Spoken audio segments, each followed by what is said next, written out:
What's going on, guys? It's Greg here, aka NYPrepper.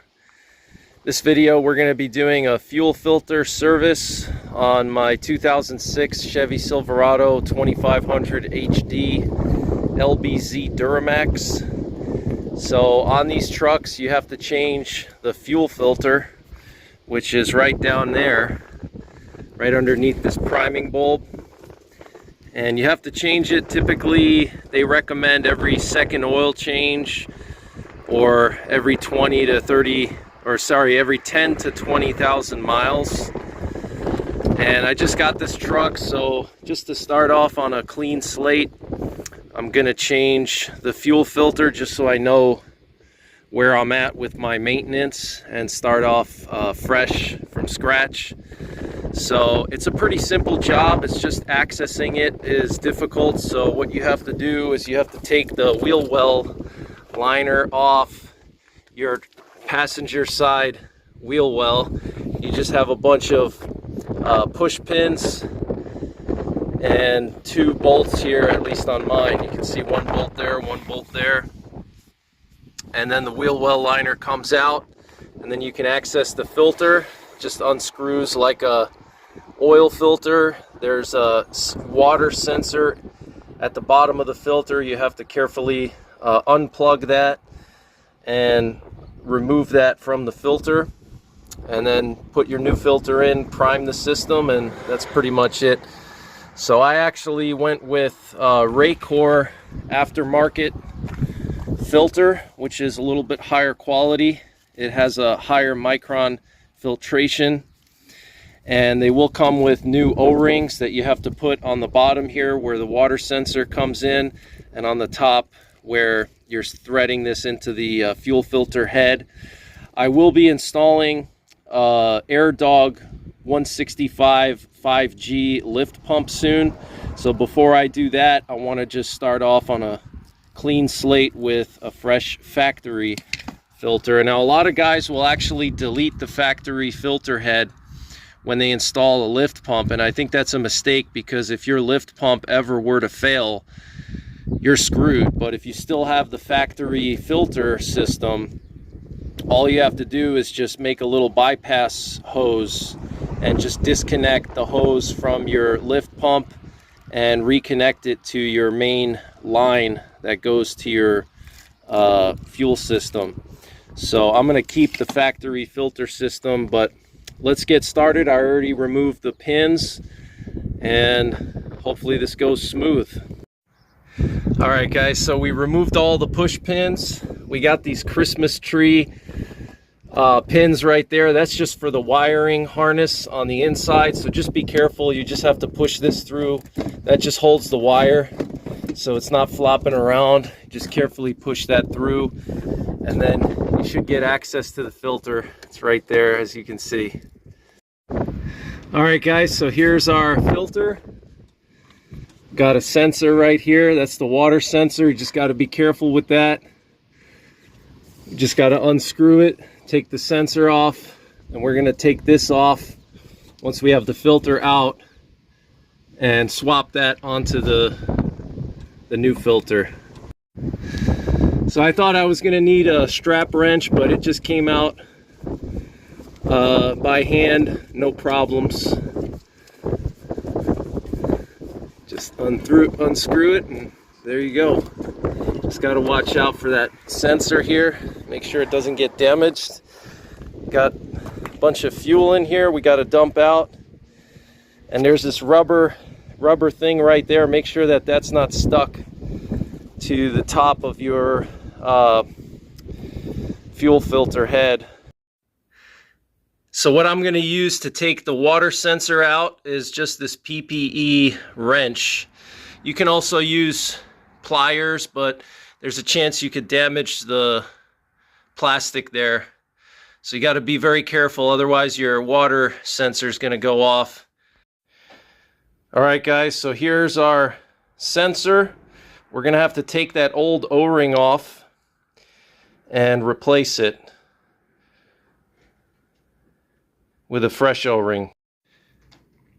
So we got our fresh O-ring seals here. We're going to swap them out now and I got some fresh oil to lubricate the O-rings.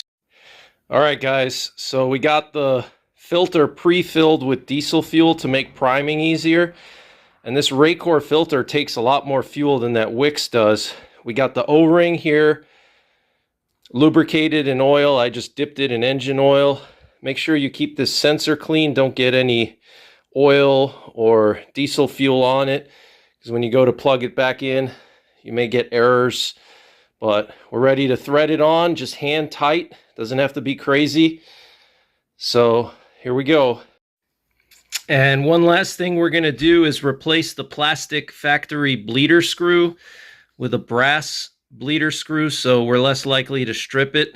And I got this 4-pack at AutoZone. It's Dorman 904-112 HP for 20 bucks. You get 4 of these brass bleeder screws. I would say it's a good idea to keep this in your glove box in case you ever strip one and you're away from a parts store.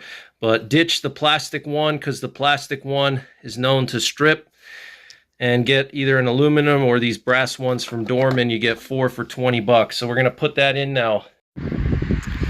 All right, guys, so we got the brass bleeder screw attached right there, and we're just going to keep it loose. You're supposed to loosen it 1 or 2 turns, and then you're going to pump the primer until you see pure fuel come out, which is what we see now, and then you're just going to tighten it up. We got some bad weather coming in, so I got to hurry. Look at that.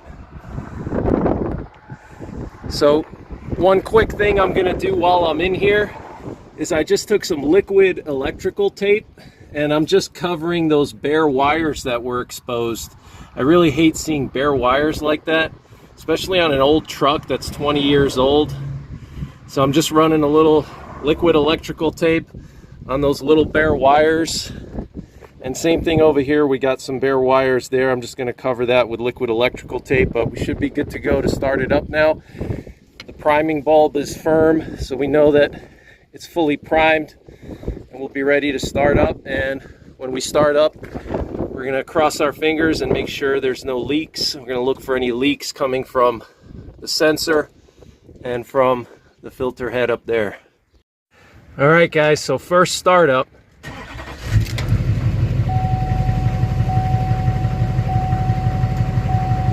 Nothing wrong. Everything's good. Just make sure there's no leaks here.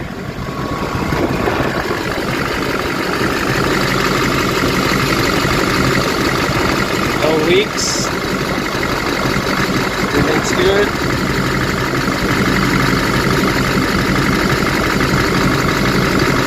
Nothing leaking down. No trips.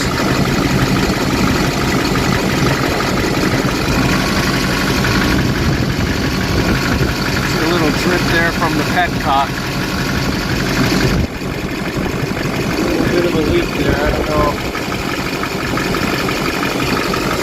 Let's check the bleeder screw. No leaks there.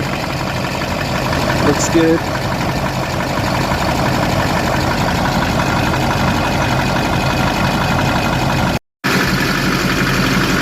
So I just wiped off a little fuel here.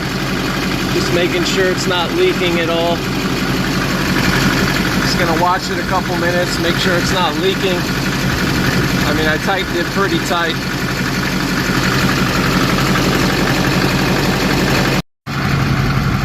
All right, guys, so the truck's been idling about 5 minutes. Just gonna take another peek and make sure we don't have any leaks. So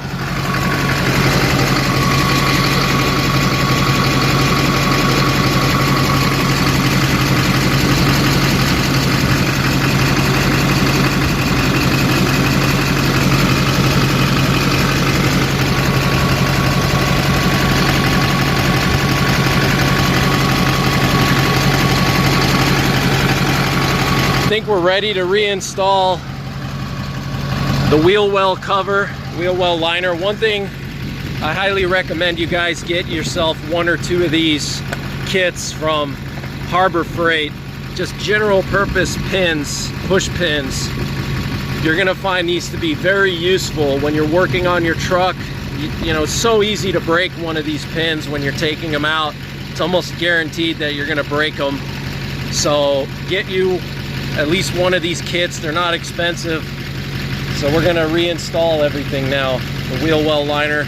Just check and see if we have any codes or anything. All right, so we're good.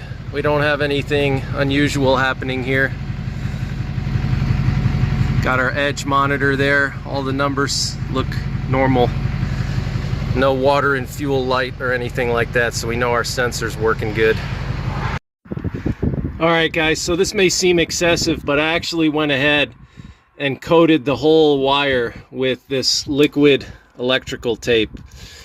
You know, this is a 20-year-old truck, and that's the exhaust manifold, guys. I mean, it's just a few inches away, 20 years, all that heat right up against that wire. So I want to protect it. Just running some liquid electrical tape all over it, a couple of coats, probably about 3 coats, just to give it some extra protection. Same up top with the power wires for the heater. There's actually a heater there covering that as well.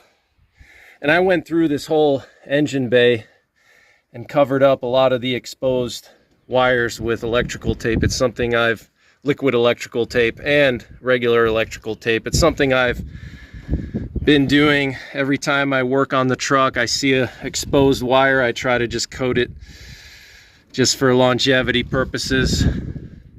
All right, guys, so I hope you enjoyed the video. I hope you found it useful. Stay tuned to my channel for more LBZ Duramax content. And check out my off-road and truck playlist for all of my off-road and truck videos. Just installed this LED emblem, "Don't Tread on Me" license plate. I'm waiting for some LED halo headlights from Oracle. Those will be pretty cool. They have like a halo LED you know, rings around the headlights here, so that'll be pretty cool. I gotta touch up some of these chips here. Maybe I'll get on that right now, but lots of work to do still on the truck. I gotta install the lift pump. I may install the PPE oil centrifuge to keep my oil super duper clean. We'll see. But until the next time, take care, God bless, and don't forget the 3 P's: prepare, practice, and persevere.